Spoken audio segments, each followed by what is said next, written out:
Richard, good to see you. Good to see everyone hopping in. How you doing? Good. How are you? Good. How are you doing with our process? It's going good. Got some questions. I'll wait till later. Okay. Yeah. Sweet. We'll cover a few a thing or two, and then we'll dive into Q&A. But let's get things up and running. And essentially today, I just want to dive a little bit deeper into problem awareness and give you a few tools. But essentially, I put together, I like to call it a 5-question pancake combo. So what is that essentially? Besides the usual problem awareness that we're doing and the usual questions that we're asking, I want to give you a few more tools, let's say a recipe that we can follow to stretch the gap even more in their mind. I know we've been doing a lot of work in problem awareness lately, but it's a very crucial phase, because this is where we're able to build the gap in their mind. This is what, as people are getting more and more hesitant to maybe invest in our services, talk of recession and everything, is really important that we show them that there is a real problem worth solving. So let's dive in. I'm gonna whiteboard a few things out here, but if we look at the way that we're doing problem awareness, the way that we're doing pain awareness, is we ask a problem awareness question that goes something like, do you like X and Y and Z? Or how satisfied are you with whatever you're doing now to fix X and Y and Z, right? Then, once we get a yes or a no, and we essentially find the problem, we ask, how long has this been going on for? I'm not gonna type everything out, but how long has it been going on for? This raises the emotional temperature, gets them to realize that this is a problem that has been going on for quite some time. And we ended by asking, what impact or what effect is that having on X, Y, Z? Pretty straightforward, right? Not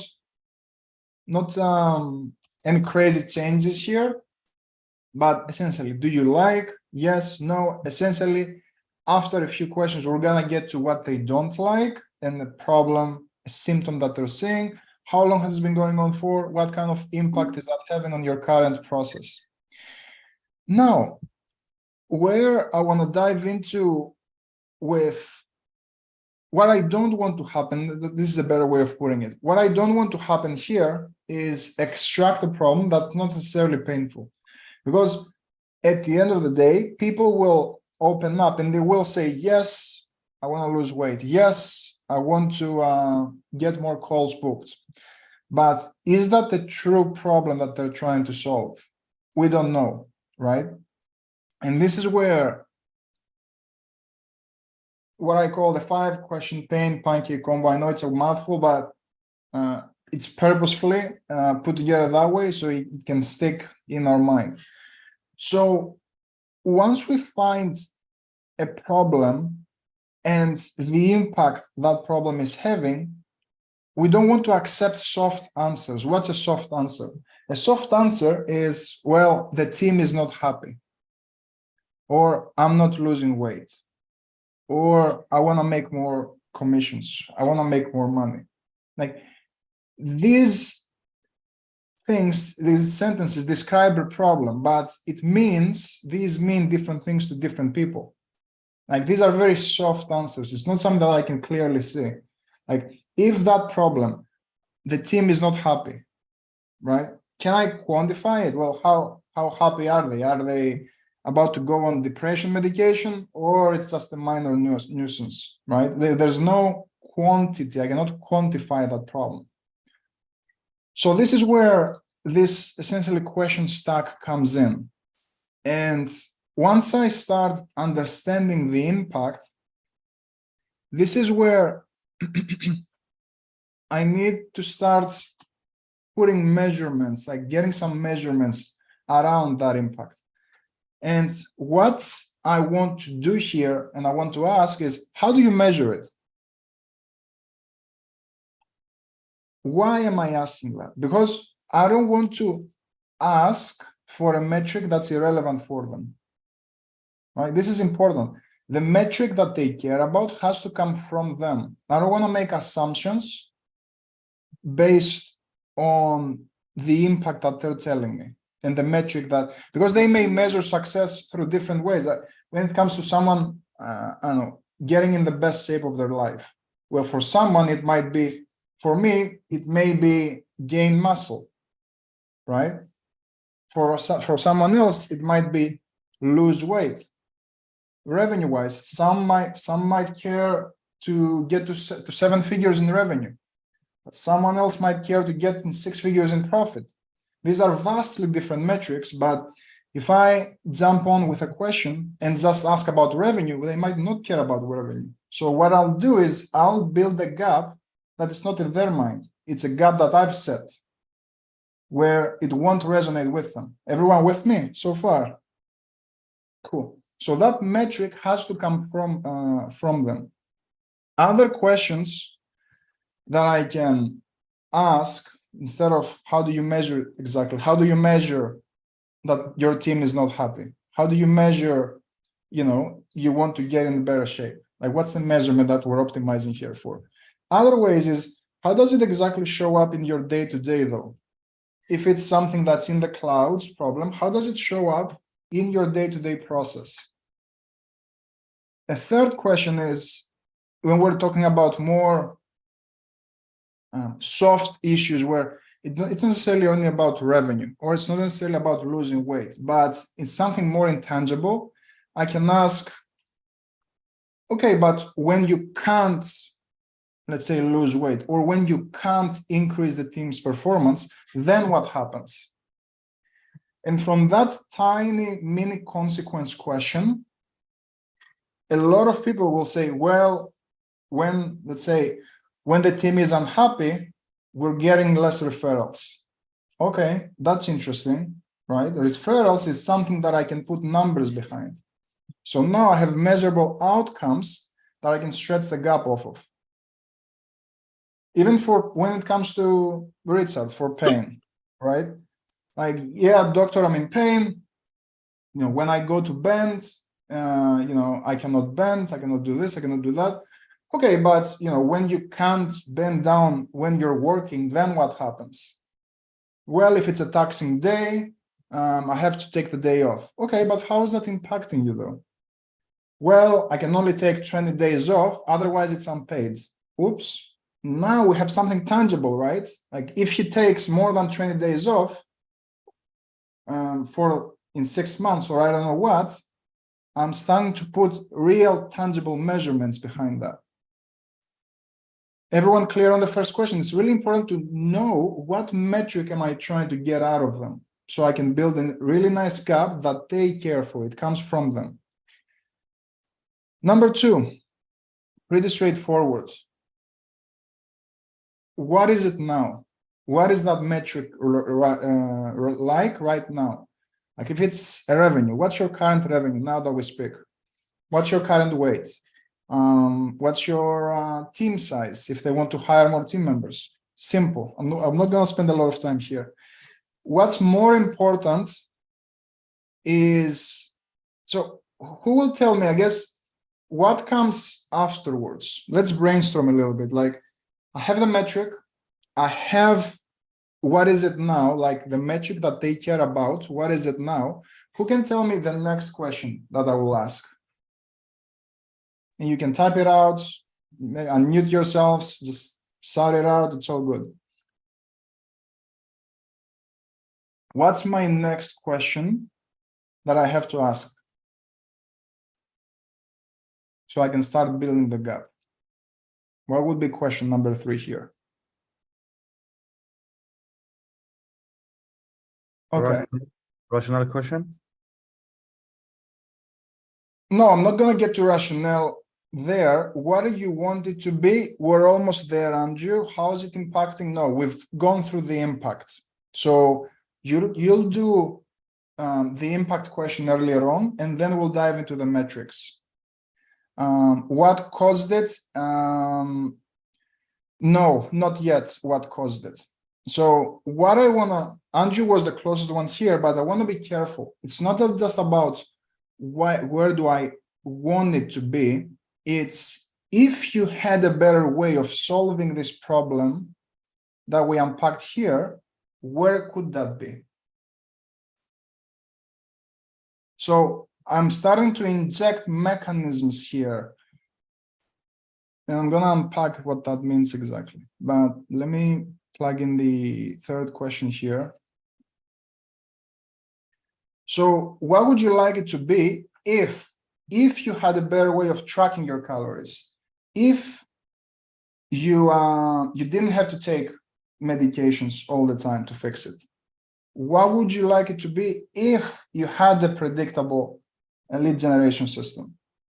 What would you like it to be if you had more confidence in yourself? It works with any offer, but it's not just where would you like it to be, it's where would you like it to be if we fixed the problem that we just uncovered, because that gives them more context. It's not ethereal.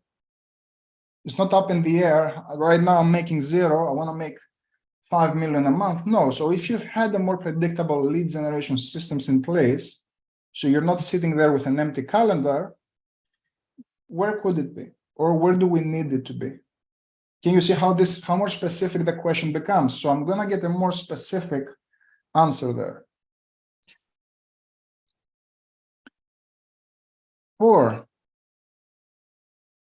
The 4 is pretty straightforward as well, but it's always worth ticking that box.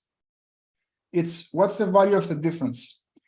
The difference between current state and dream state.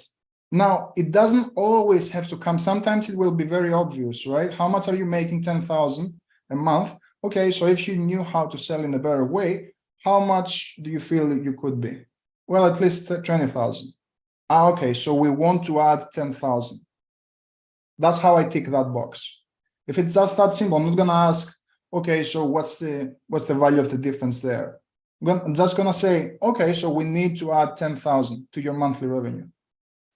This is important so they can clearly see the gap. I clearly in their face telling them the gap. It's not just, you are 200 pounds, you want to get to 150. Okay, so we need to, shave off 50 pounds there. It's in their face. I've calculated it. And a lot of times when it comes to, when we're talking about revenue, we can also do it in front of them, like with the calculator. I'm not the sharpest tool in the set here. So you said you're making 110,000 a year minus, where do you want to be? 200,000. Okay, so you want to be making an extra 80,000 a year. Another way of doing it is if we find a good enough problem up here, what I can say when I ask, what kind of impact is that having on your ability to sell? Like you not being able to handle objections, what kind of impact is that having on your ability to make more sales? Oh, the sales cycle gets longer and I'm getting at least 5 objections a month. Okay, whoa. I'm going to ask, walk me back. So you're getting 5 objections a month. How much are you making per sale, if I may ask? 1,000. Okay, so 5,000 a month. And how long have you been dealing with this? For 4 months. Oh, okay, that makes sense. So I'm going to pick up my calculator and I'm going to be like, okay, so 5 sales times 1,000. I'm going to show them that's 5,000. And you've been dealing this for 4 months. So that's 20,000 right there.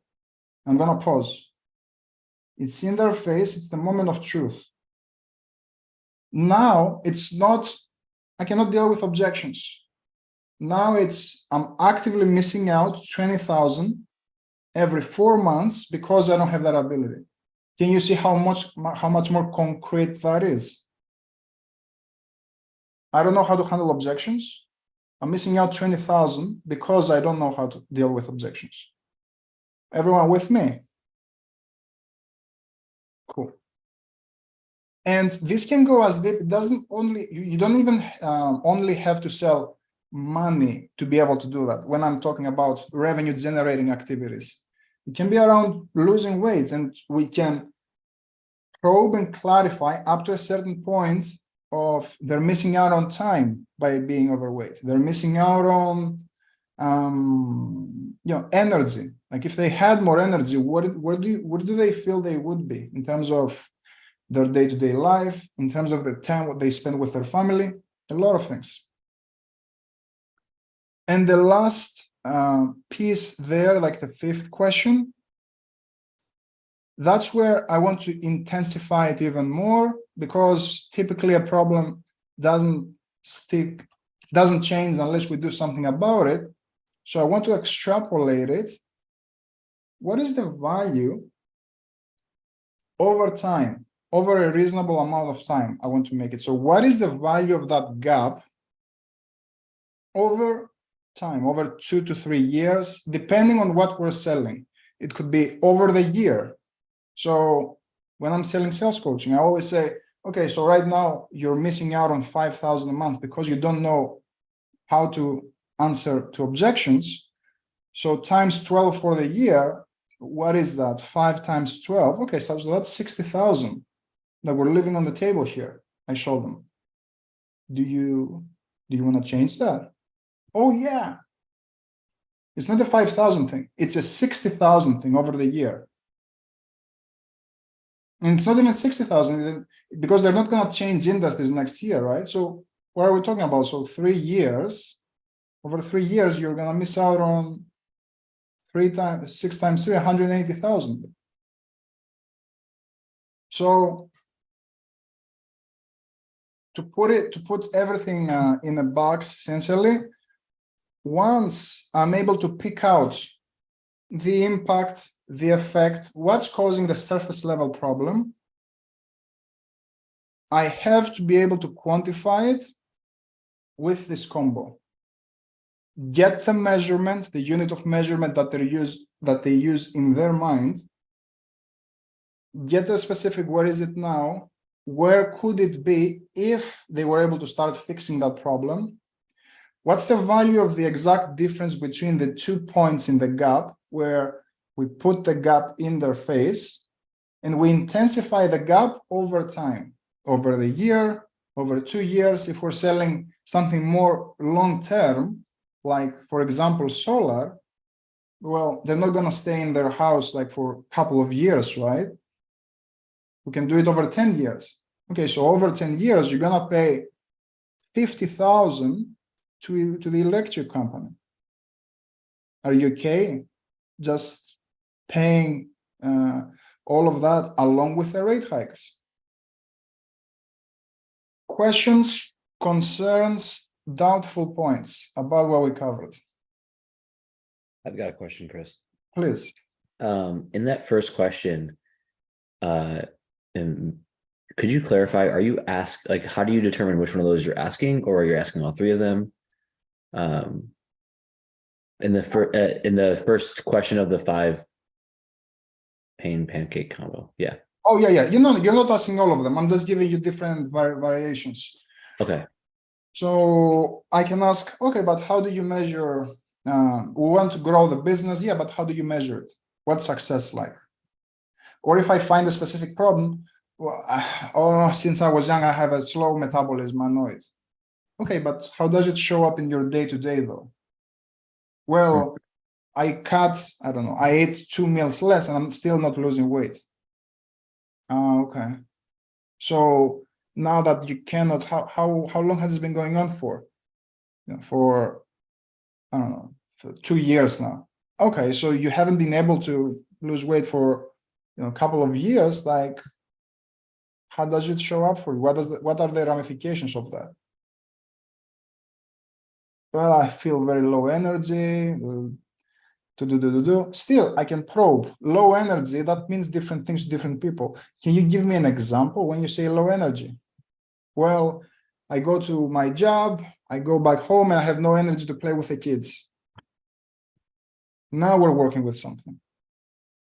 Now it's something I can see, feel, hear, and I can stretch a nicer gap off of. Does that make sense? Yes. Sweet. Anything else? I guess any other questions based on this specifically?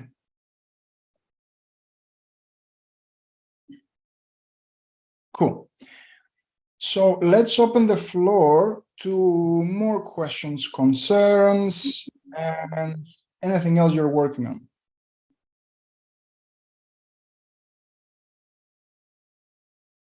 Just raise your hand and let's roll into it. Yep.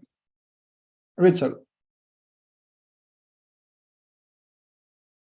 Yeah, so I was looking at a video that he was talking about about tonality. Mm-hmm. So he's talking about, first you start curious, Yeah. then skeptical, then empathetic. So I'm guess the question is, when do you change and what part of the script? Absolutely. So when we're opening up the call, we're neutral and just curious. When we're asking about the ideal outcome, like why are we there? Essentially, we're doing it in a curious tone. Like, what was it that attracted your attention from the ad? Do you know what you're looking for specifically when it comes to losing weight? So I'm just being curious there in that connection phase. The moment I start rolling into, so connection situation, I'm curious. The moment I start into understanding their pain level and problem awareness. Problem aware. So curious is connection and then situation. Situation, yes. Problem, pain awareness, I'm digging into and I'm becoming skeptical. Problem. Okay, good. Who will tell me why am I switching my tone to being skeptical during problem awareness? Who can tell me when I want to start digging into their problems, why don't I stay just curious and I want to become more skeptical?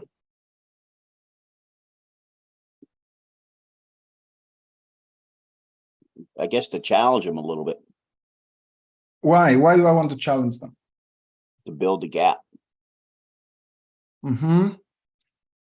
So I'm being skeptical because I want to get them to defend their problems.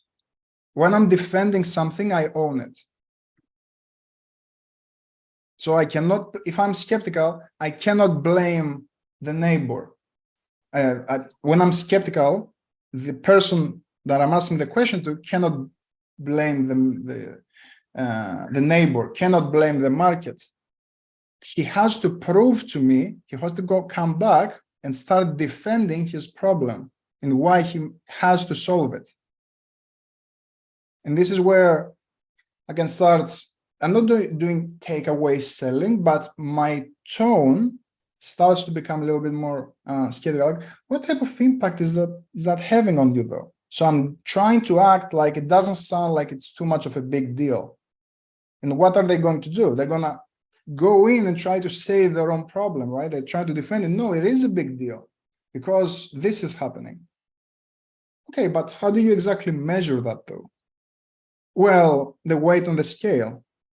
Okay, so walk me through. Where is it today? 200 pounds. Okay, so you mentioned that your diet is not on point. So if you had a more streamlined diet plan to follow, where do you want it to be ideally? So I'm being skeptical. Pancake. Say that again, Richard? Now you're like doing the skeptical with the pancake questions. Exactly. I'm being skeptical so they can start to open up more and start defending their own problems.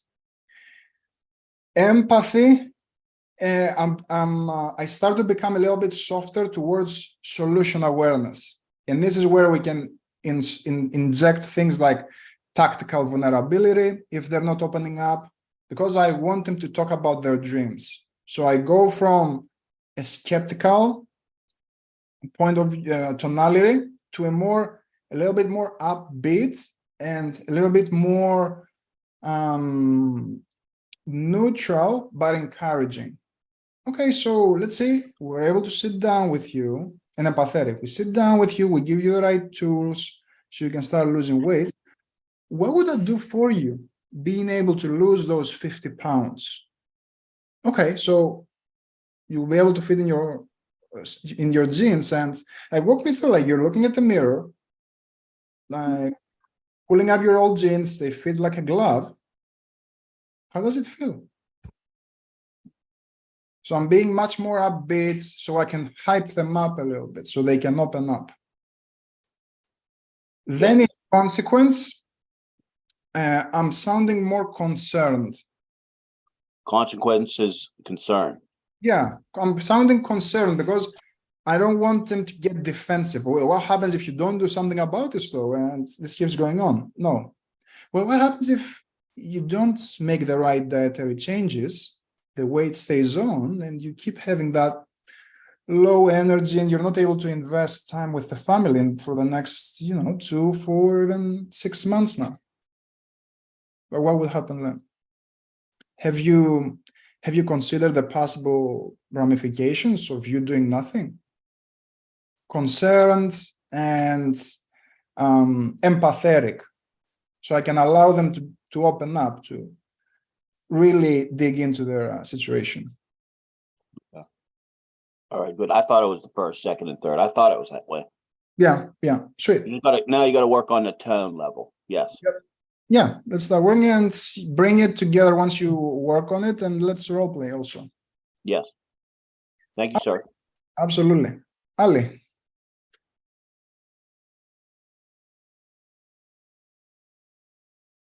Hi, Chris. how are you? I'm good. I'm good. How about you?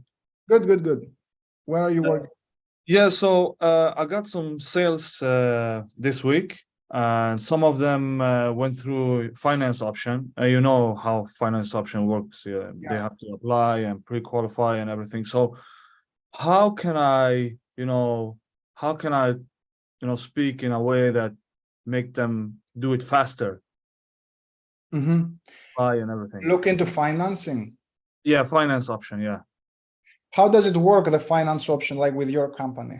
Like, what are the exact steps look like? So yeah, if they don't have the money for payment plan or something like pay in full, we have an alternative to finance option with other companies. So they have to book a call with them and basically go through different options. And from there, You cannot book them right into their calendar. no, they have to pre-qualify first and then book a call with them. Sounds good. The pre-qualification process. Can you walk them through that during the call? Yeah, I can. That's how you should. Okay, so I basically just pre-qualify them, go through that process, and then, Yep. Yeah, so all you do is you present the payment plan, you do the whole, shedding essentially up until the end. Yeah. And you're like, well, if the way that we are breaking up the investment wouldn't help, what a lot of clients do is they utilize outside funding. So you don't have to postpone. It's a pretty simple process. We go through the steps together, see what you would qualify for, and we can take it from there. Now, would that help you if I walked you through that process? Yes, it would. Right into it. You share your screen, take their details, and run them through. Okay. And I have another question. Mm-hmm.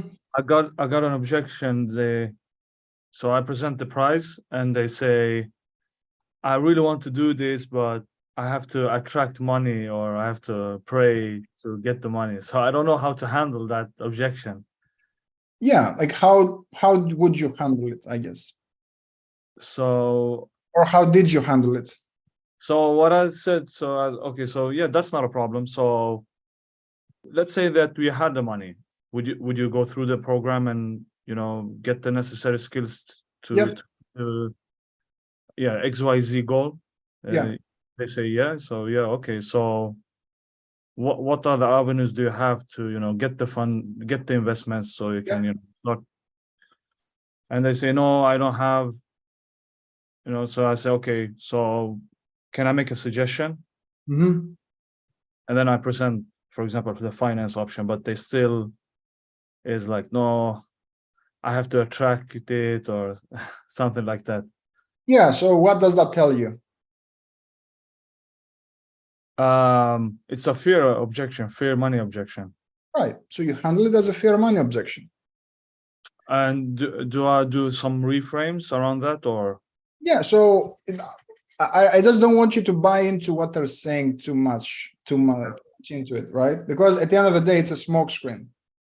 Yeah. So up until that point, you're correct. Like you handle it as a money objection, you reach at the end.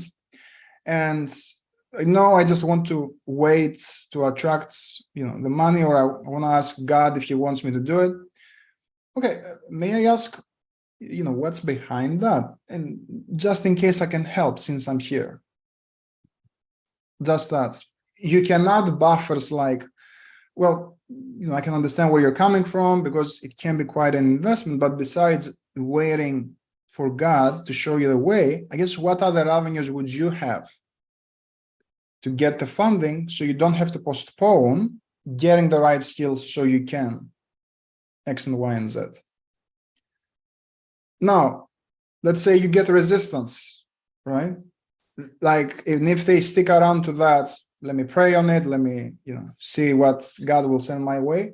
Well, besides all of that, Ali, because I really want you to win here, because I myself, of course, you don't say that if you don't, believe in the same faith. Let's not get into that too much, right? But essentially, the frame of mind I want to follow is, well, at the end of the day, like, does God feel that would God want you to get those skills, or would God want you to do nothing and just hope and pray for a solution to come?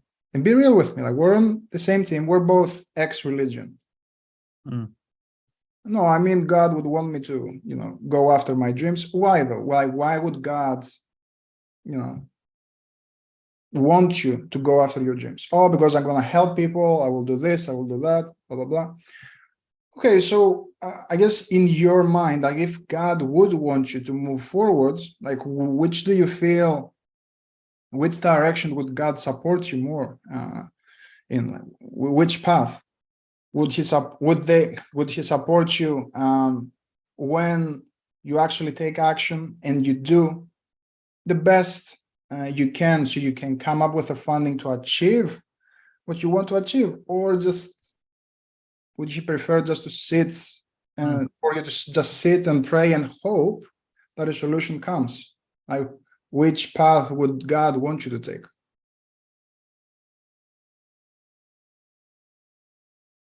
Yeah, it makes sense. Yeah, and then you can do your usual fear reframes, because it's a fear, it's smokescreen, right? Yeah, Does that help? a lot. Thank you so much. No, absolutely. Richard, you're muted. Can you hear me now? I can hear you, yeah. Awesome. So this week I had a bit of trouble with the sales call where the business, they'd just been relying on word of mouth, their whole existence. And so I've just sort of added a few bits to the script. I was just wondering, if we could do a quick role play, just get some feedback on the script. Yeah, let's do it. The problem awareness part of the script, at least. Yep. So yeah, awesome. Okay, so Chris, you've been relying on word of mouth for most of the time that the business has been active. Do you like the results you've been getting?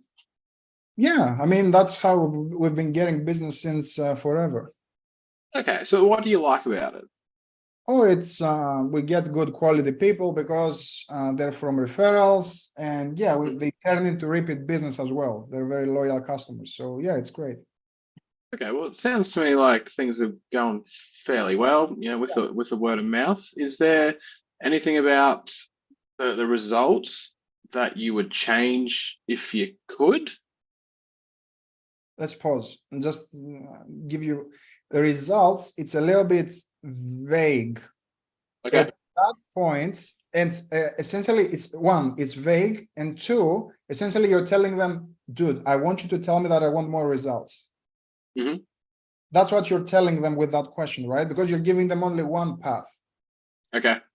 So you either have to do, okay, but it does sound like things are going fairly well with what you're doing now. I guess, is there anything that you would change maybe around the process you're generating leads, or maybe the direct outcomes that you're getting from your current process? Okay. Just So- be. You get them to question either the process that they're doing, and the answers there are, it's an unpredictable process in terms Yeah. of referrals, or the results. Oh yeah, we want more results. Okay. So process or results. Yeah, fork in the road with, Yep. with that question.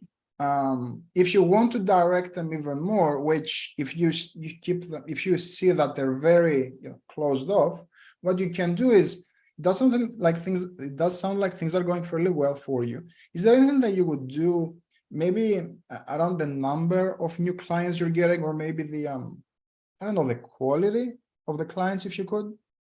Okay. So now So this is something. another fork in the road that I'm giving them. I'm essentially problem finding. Oh yeah, we would love to tap into more corporate, I don't know, more enterprise accounts. Okay. So, well, I'll try it again then. So it sounds like things are going fairly well with the word of mouth and the referrals. Is there anything that you would change about the amount of students that you're getting through the door, if you could? Yeah, I mean, if we get more, yeah, we can handle the business. And when you say handle the business, what do you mean by that? Yeah, we can take on more clients. Like, we're not hitting capacity right now. Okay, and capacity, how much? What would it take to get to capacity? Oh yeah, like we can onboard 10 new clients every month right now. Right. Okay. And would that have an impact on the business? So now you have one end of the gap, right? Yep. That's 10. Okay, so, but remind me, how many are you bringing in right now? So this is where I'm a bit like because I normally ask that, like how much they're getting through in the situation questions, and then I've also been testing just asking their goal as well in the situation question as well. You can. The only challenge is you may face resistance, one, Yeah. and two, you might not get the true goal, Okay.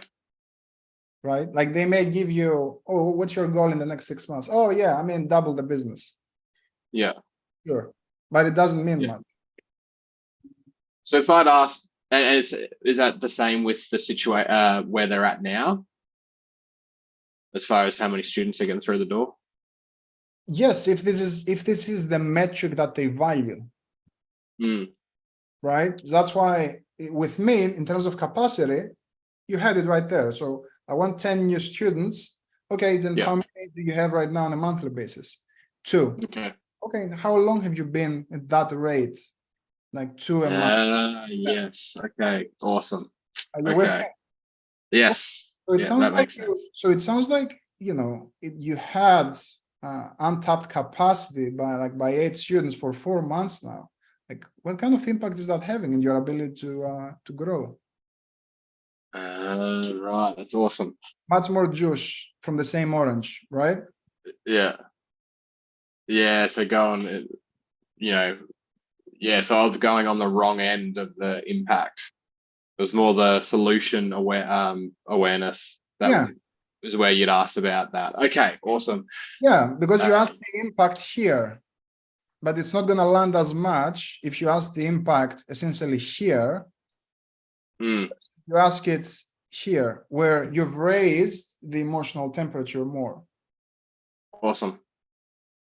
Yeah, that makes a lot of sense. Cool. And then I'll just say my rationale, just to hear your thoughts, because I want to sort of try and write down everything before I forget it all. So Chris, just so I can see the rationale behind why you might be open to looking at possible outside help, but besides wanting to, get to that 10 extra students, what's the main reason you might be looking or considering a digital strategy as opposed to just keeping on relying on word of mouth? I mean, we could keep relying on word of mouth, but our growth will stay stagnant. Okay. And then do I just probe and clarify on that? Yeah, absolutely. Like, Yeah. Can you give me an example? What do you mean growth stagnant? Well, like our revenue level has been the same for 3 years now. Even though we've kind of probably touched on that maybe a bit in that Because earlier probe. They might come up with a different reason. Okay. Yeah. Awesome. And if that hasn't been uncovered early on, you eliminate it when you ask the rationale. Okay, but besides you wanting to grow the business because it's been stagnant for 3 months, I guess what's the main reason why you might be looking to go digital with an expert like us, rather than just double down on word of mouth? And Yeah. Okay, awesome. Thank you so much for that. Absolutely. Andrew. Hey, so I had a couple questions on objection handling. My first is I was role playing with someone the other day, and we were practicing to think about an objection, and the way that I have my kind of reframes laid out, I was always referring back to coming up with the funding. But he at the end he was like, I didn't give you a money objection. Yeah. You probably should have went the route of having me commit to change instead of commit to finding the money. I guess, how do you decipher the difference of or what do you change depending on which one you're going for? Yeah, so you default, but so once you take it, you attack money because it's the safest route and the easiest. Because if you have resistance on a payment plan, you get to the point that you start to unpack the payment plans. Yeah. If you would break it into 3 payments of 1,000, would that help you? So you don't have to postpone. It would, but I still have to think about it. That's fair. You're done. That's fair. It's not what are some ways, because you've outlined the options, and they didn't tell you, oh no, this is not something that I can do right now. I don't have it in my bank account. That's a logistical money objection. Okay. And at that wing, to put it that way, what you ask is, okay, so what are some other avenues that you can think of so you can come up? That's the logistical path. Yeah. But if you get resistance on the payment plan, that's 100% fear, and you start attacking to identity and all of this. But the easiest, besides the money, if you want to change the language a little bit, okay, but besides the money, are you committed to making changes so you can X and Y and Z? But that's why we ask, besides the money, would you move forward with a program so you can lose that weight? That's why we're going for that commitment there. Right. And if they him and ha and at that point, it's 100% fear or something else. Okay. So then if I was taking if I was using the reframe, the what's more risky reframe, and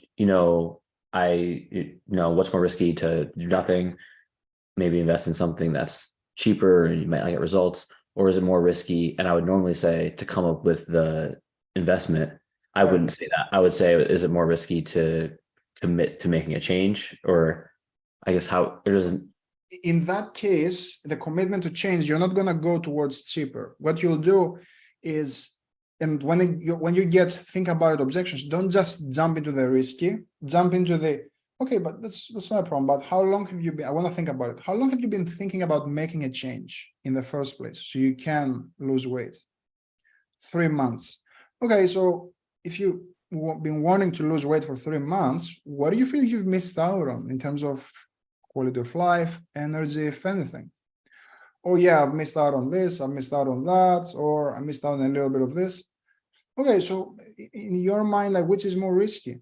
Is it more risky to, do nothing about it, keep having those challenges that we discussed so far for the next 2, 4, 6 months, or is it more risky to to come up with the appropriate funding to put into the coaching so you can start losing weight, have that energy, spend that quality life with your family, and really become like the best, the fittest person that you really can? Like, which is more risky in your mind? Got it. Because you didn't get a budget objection. If you get a budget objection, then you go, should I settle for a cheaper option? Okay. Now you will frame that question, you will frame it around the change, on do nothing, because they haven't committed, right?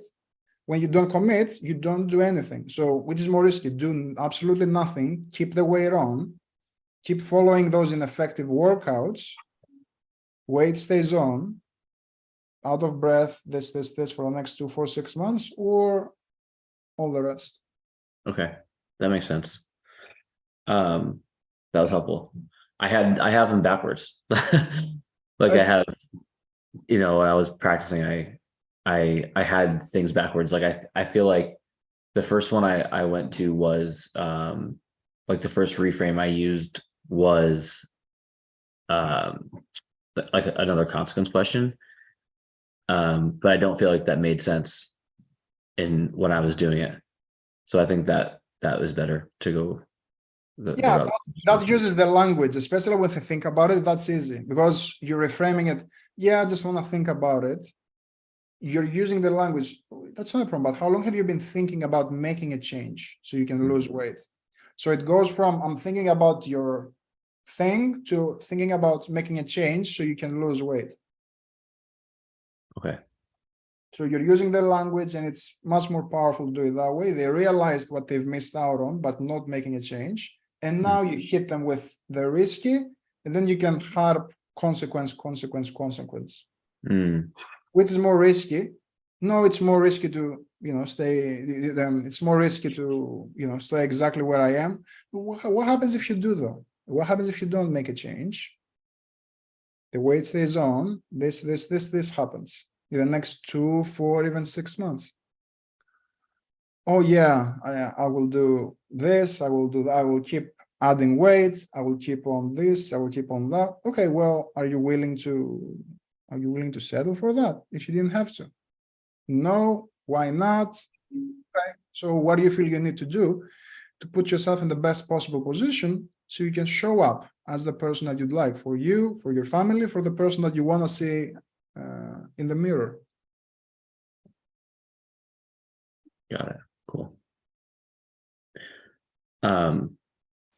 Do you have like flow chart? Like, do you build like flow charts to study for this kind of stuff, or like, because I can go create my own based on this conversation, but I'm just curious if you already have this stuff already made. Yeah, I think I have one. I don't have everything. I need to create some, but yeah, I'll see if I can dig up something and send it over.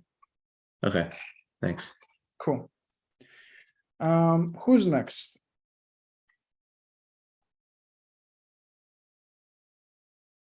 Who's next? I have one question to answer if no one has anything.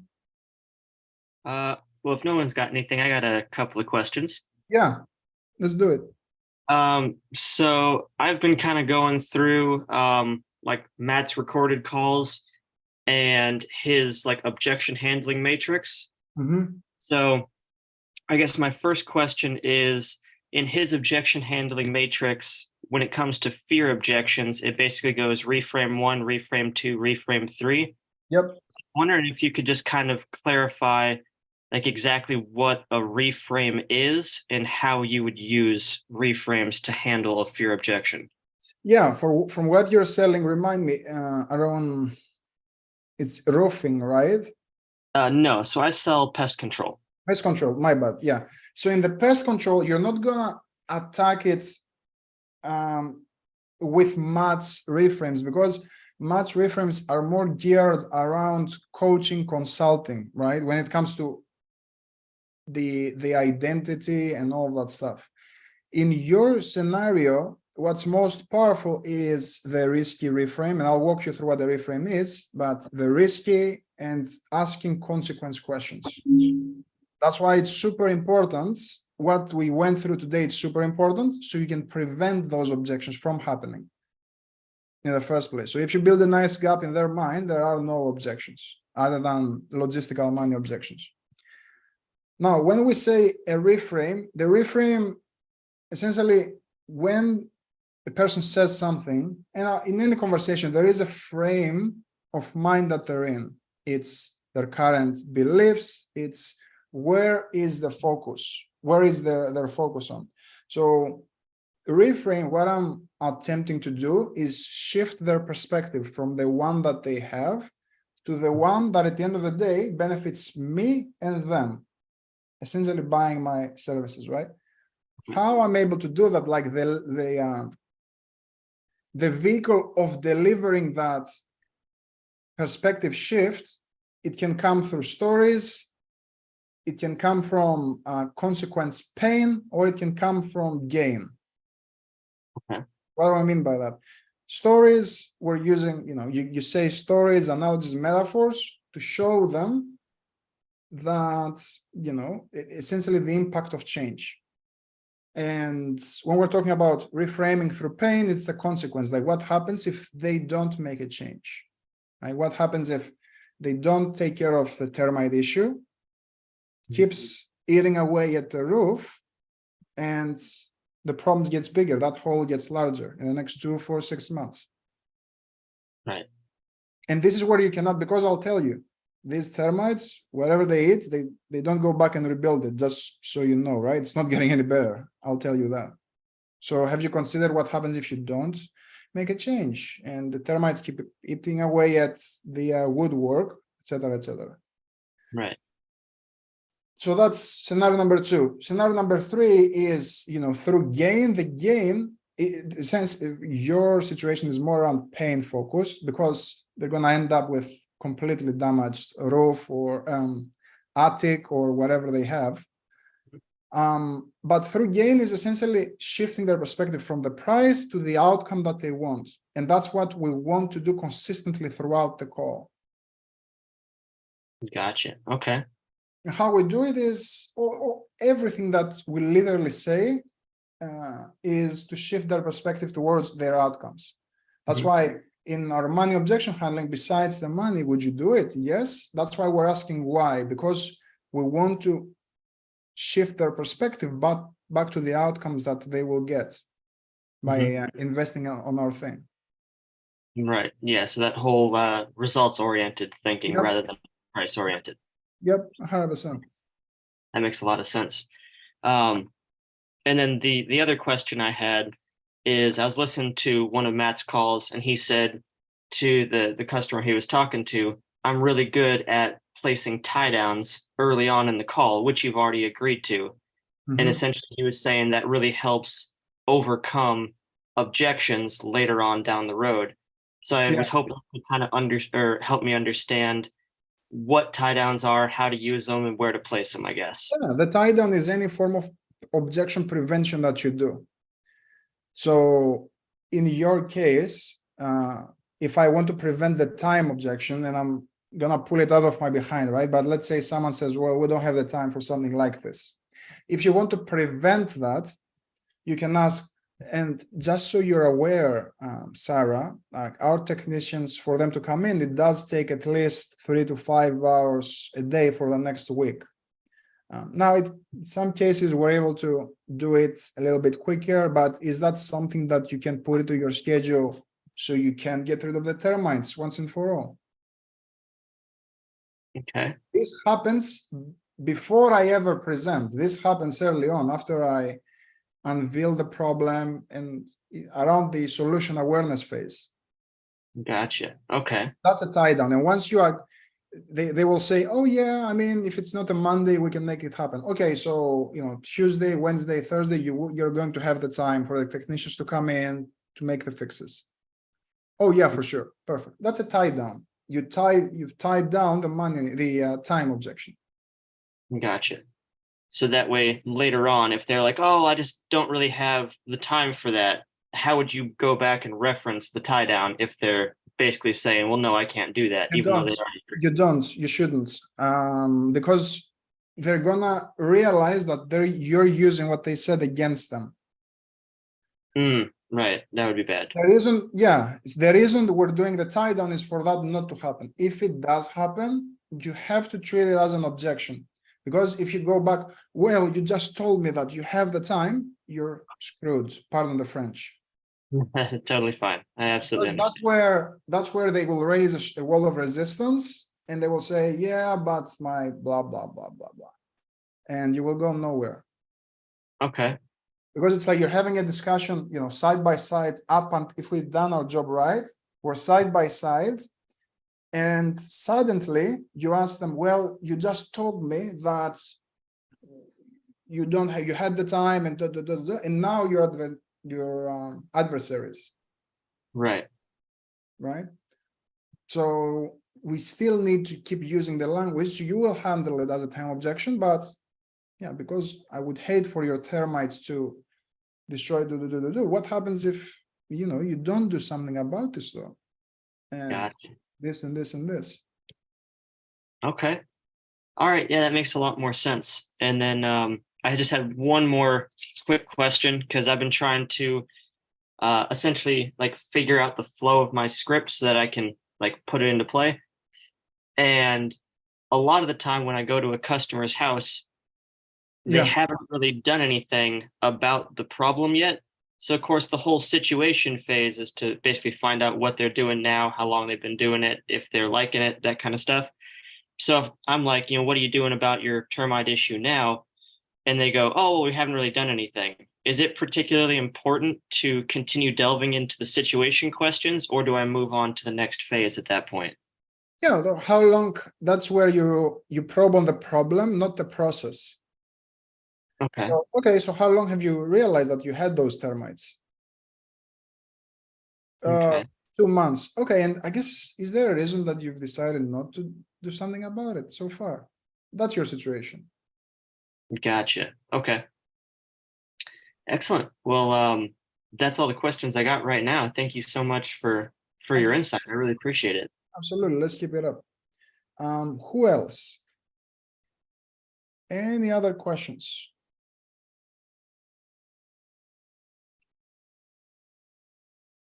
If no one has something, I have one here dealing with partner objection. So let's run through that real quickly, just a refresher. Essentially, partner objection. In the face of it, we have to treat that objection as a lie. Unless, in my mind, before I start handling that objection, if I justify it in their mind that, oh yeah, maybe they should talk to their spouse, I've lost. Because I'm not going to have the certainty to help them overcome their own objection. It's the law of the mirror. If I give those objections and I accept those objections, I'm not going to be able to overcome it. So even for that moment, even for that hour, I have to treat everything they are telling me as an objection, as a lie. Period. We start from there, right? This is a frame of mind that I have to help them out, not to trick them, not to manipulate them, to help them out. If I feel that I offer a valuable service, I have to treat them as liars, as toddlers that they don't know any better, and I'm going to help them out here. Now, so step one, okay, that's not a problem, diffuse. Yeah, but if your partner was here with us, giving you the green light, would you move forward with this? So we're putting the responsibility of the decision on them right away. Yes, I would. How so? Walk me through. Oh, yes, because I feel this would help me with this, with that, with that. Okay. So how does your partner feel about you wanting to fix X and Y and Z problem? It's not about how does your partner feel about you wanting to spend money on something. It's how does your partner feel about you wanting to solve this and this and this problem? They feel amazing, they feel this, they feel that. Yeah, they're very supportive. Okay, well, help me understand though, what happens if you go to them and they don't want you to do something like this? What happens in that scenario? So essentially, I'm challenging them to tell me, I would do it anyway, or I won't do it because it's really a permission issue. So if it's really a permission issue and I won't do it, I won't be able to, they won't allow me to have the money, then we have a decision maker problem because we're not talking to the decision maker. In that case, we want to coach them through what they're going to say, and we're going to book a second meeting with them, ideally with the other partner, to handle their objections as well. And in that case, chances are we will run the presentation over and we'll do some problem awareness, because again, the decision maker is a different one. It wasn't the decision maker we're talking to. Putting that to the side, if they will do it anyway, what I would do in that point is, it's a partner inclusion issue. They want to include their partner in the decision-making process. So I will reframe that to say, well, if you're going to do it anyway, may I make a suggestion? Sure. Why don't we kick off? What we do with our clients in these scenarios is we kick off the onboarding process, and our next meeting is with your partner as well. So we can go through this process together and they feel included in this, and see what type of work we're doing so you can get to outcome.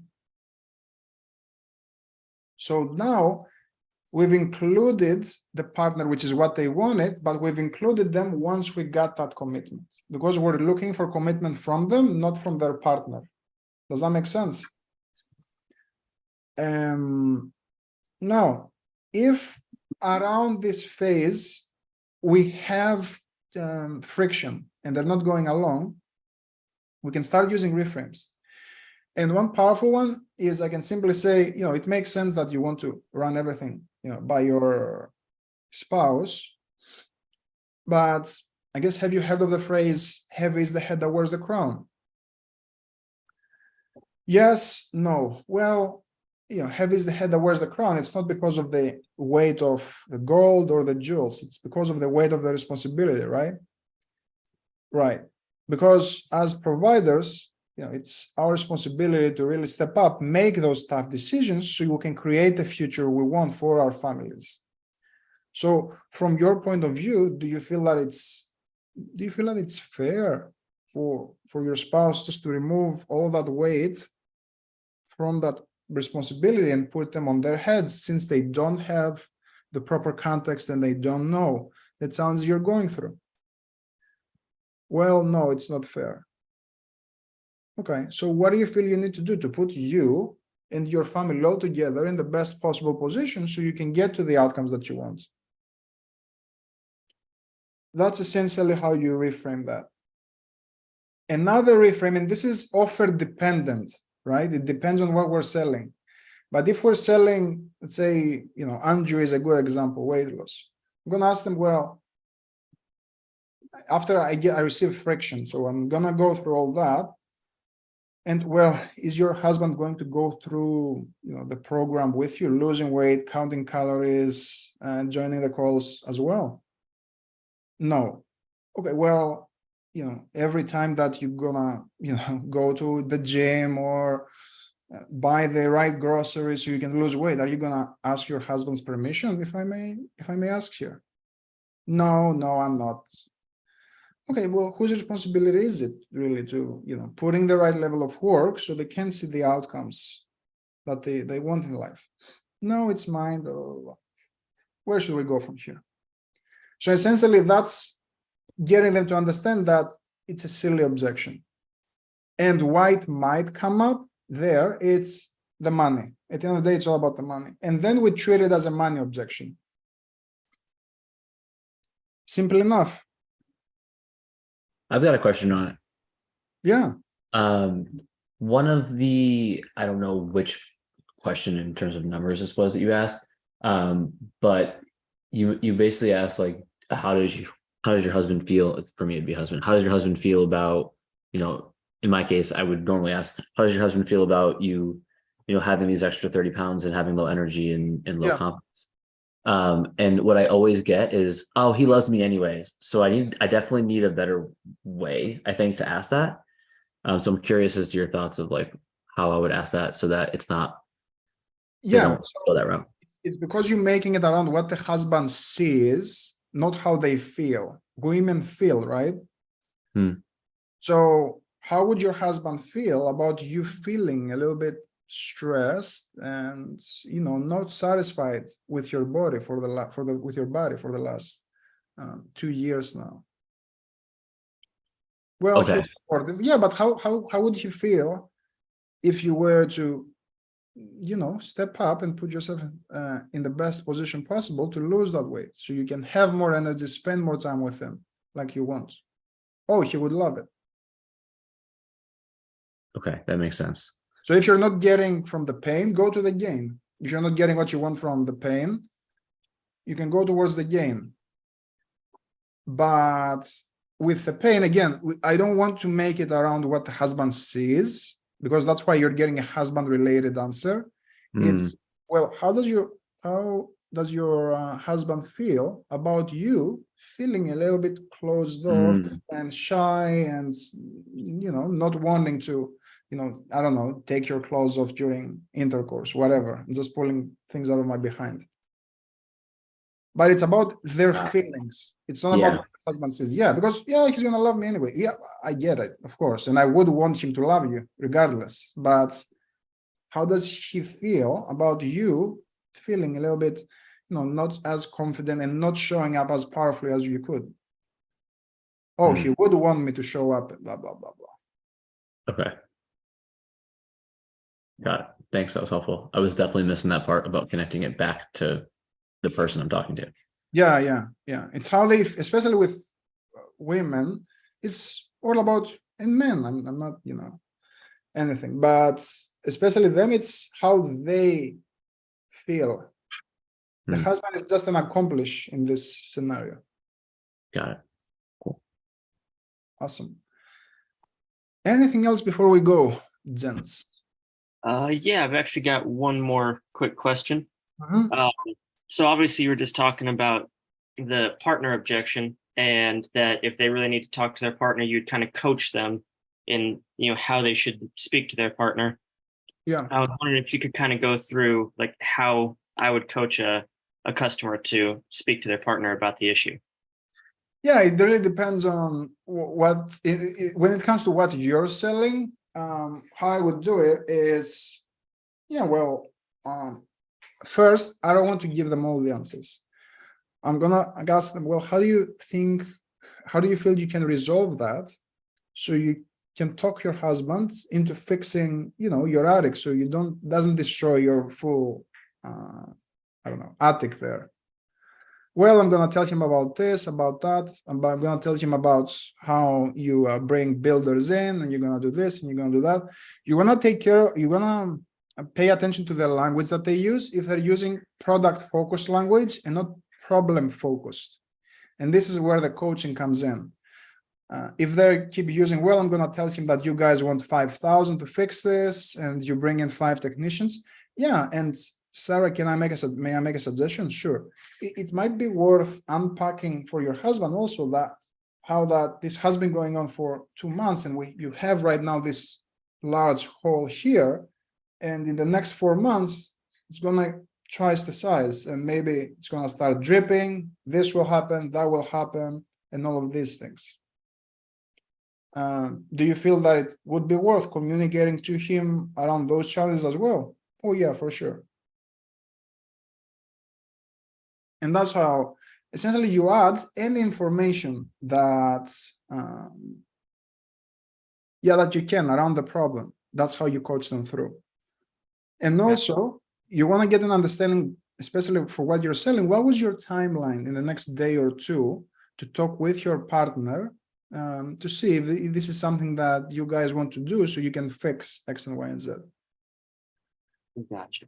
Let them have that discussion, and then offer to hop on the phone with them, because don't leave it up to them. Right. Okay. Yeah, that makes a lot of sense. Thank you. Cool, awesome. Gents, it's been a pleasure.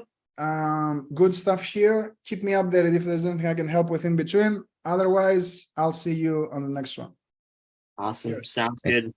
Bye. Bye.